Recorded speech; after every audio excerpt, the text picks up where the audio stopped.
Hi, good evening. This session comes at a time when everybody is tired. So I have a very limited scope of trying to say things and get my point across.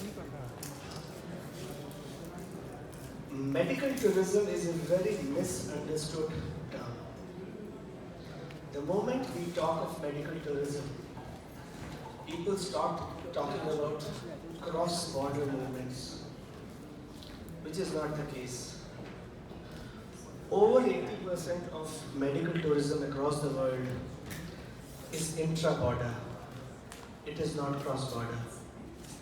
A much maligned 20% is what we call international medical tourism. Fortunately, this conference is not on international medical tourism. That may be a very small component of it. It is on medical tourism. What is medical tourism? Before I go on to this role, I would quickly like to say, what is medical tourism? If a patient, after getting discharged, cannot go and sleep in his bed during the recuperation period and has to stay at a relative's home which is close to the hospital or a guest house or a hotel, that is medical tourism. If the family member of a patient who is accompanying the patient cannot get him food from his or her home, including tea and milk, and has to depend on a relative who has a home close to a hospital, the hospital, or a hotel or a restaurant, that is medical tourism. If medical tourism were not there, hospitals wouldn't have survived. I'm not talking of international medical tourism. So the definition of medical tourism is much maligned towards the 80-20 ratio of the world applies to medical tourism also, because not more than 20% of medical tourism globally is cross-border. 80% of the medical tourism is intra-border. Look at any country. Look at any country. Look at your country. Do you think all your patients will come from Kathmandu if you have a hospital in Kathmandu? No. Then you're being cruel, right? Similarly, I used to manage a hospital. In our experience, when we said that this ward was for medical tourism, we saw that our desi patients would say, I want to get admitted into that ward. So when we wanted to promote a new hospital, please note, Indian doctors are same. Indian doctors were same in 1960s, 1780s, in my father's time. My late father was a doctor. Indian doctors today are same. Very small percentage of, a negligible percentage of our doctors is trained abroad. Most of them are homegrown. They are same. Then why has suddenly in 80s, 90s, when we were losing patients to evacuation, how come we have started getting patients? What is the differentiator? The doctors are same. The doctors 40 years ago in India were same as of today. It is the strategies, methodologies, processes that have changed and that have empowered the doctors and medical directors, passionate medical directors, to deliver to their optimal capacity. If they were delivering 40% earlier, now they're delivering 80%. Right? Having said that, I'll come back. Sorry, I deviated from the talk. I'm so happy that Nepal wants to become a medical tourism destination. It makes me very proud, because Nepalese are like me. We think alike, we eat alike, we worship alike, we talk alike. There is not much difference. So I take pride in Nepal becoming a medical tourism destination. But coming to the role of, primarily my subject is to talk about what role the government of India played in the development of medical tourism. When we talk of development of medical tourism, there are two dimensions to it. Here we are falling into the 20% trap, and we are focusing on cross-border medical tourism. Before I begin my presentation, I would say cross-border medical tourism in India grew despite the government, not because of the government. It is only in the last 4 years that we have seen the government coming out with some kind of proactive support for medical tourism. It has grown despite the government, not because of the government.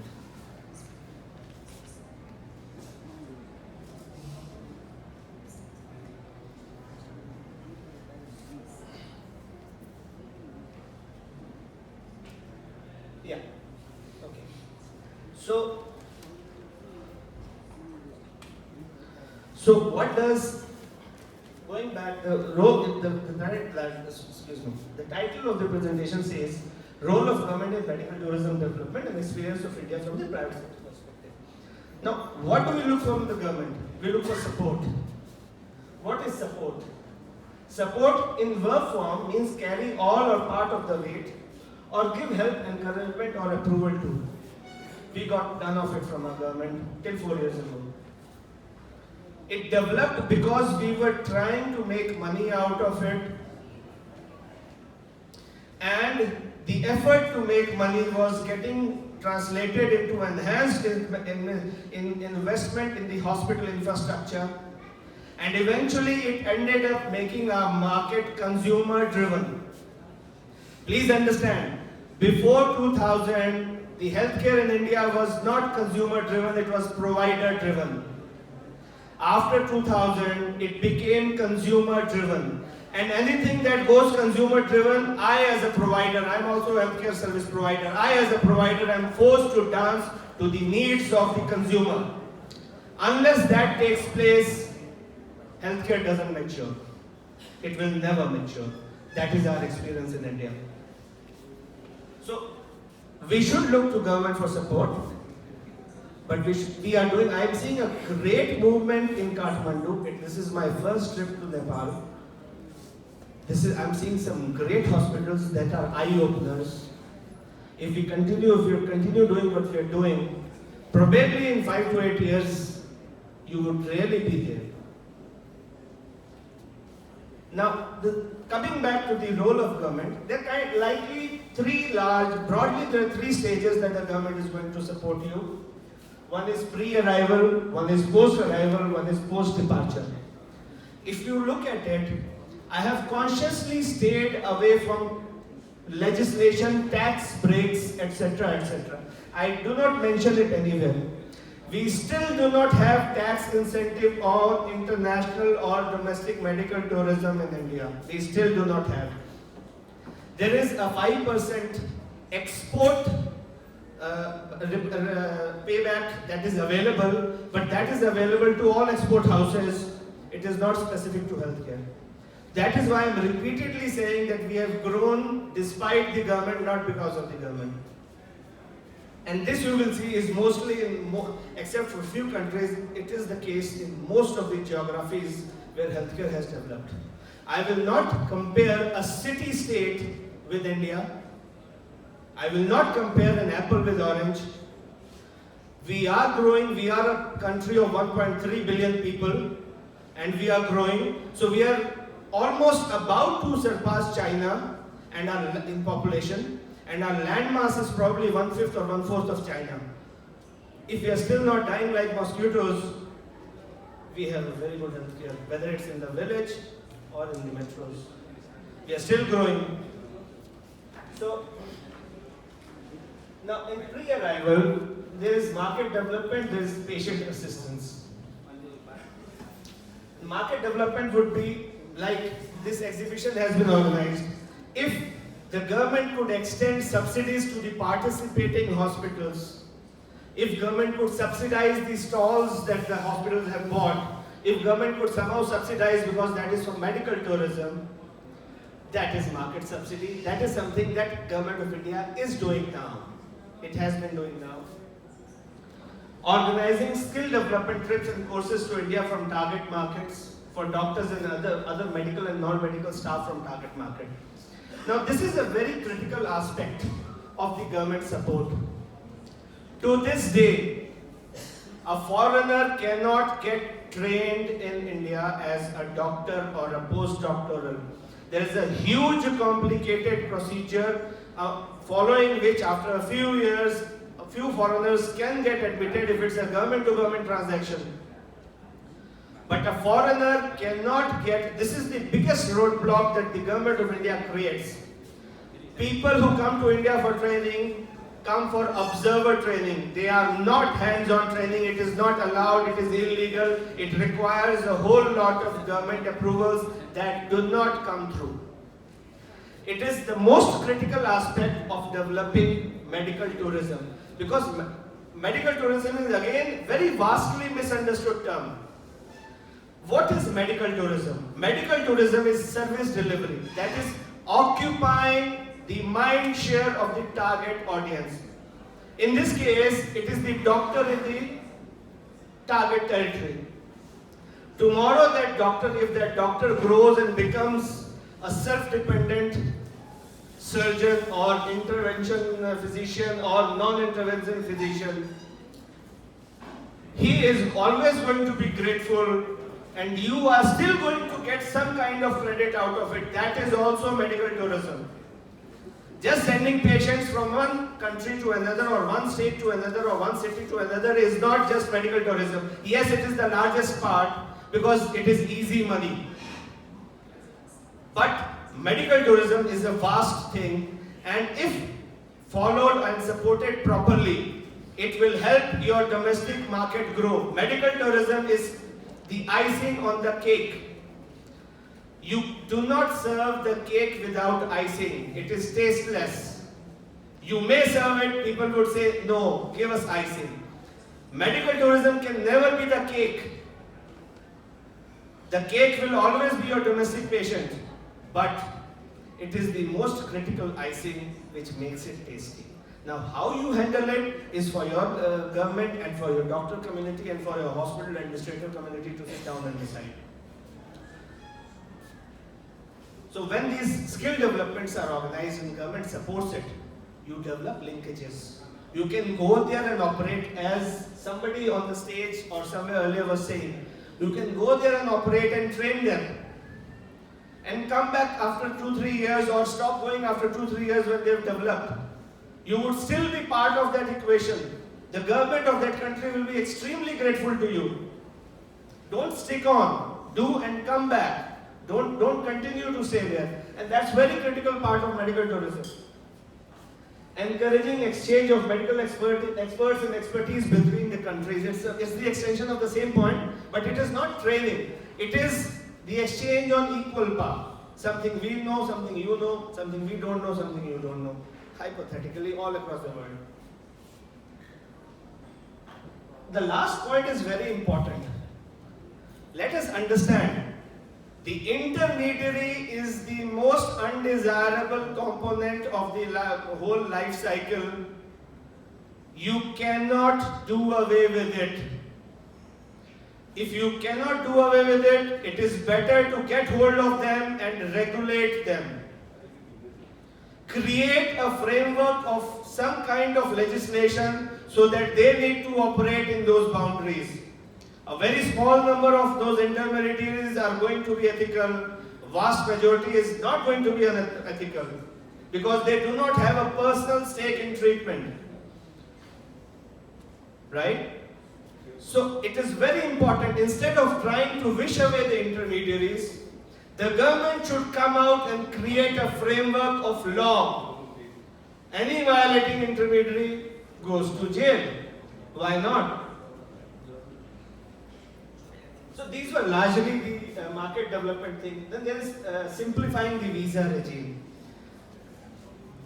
In India, till 3-4 years back, we were getting Nigerians in droves, in hordes, and then suddenly the Nigerian flow dwindled. Why did it dwindle? Because the Indian High Commission in that country said we will give medical visa after 60 days of application, of interview.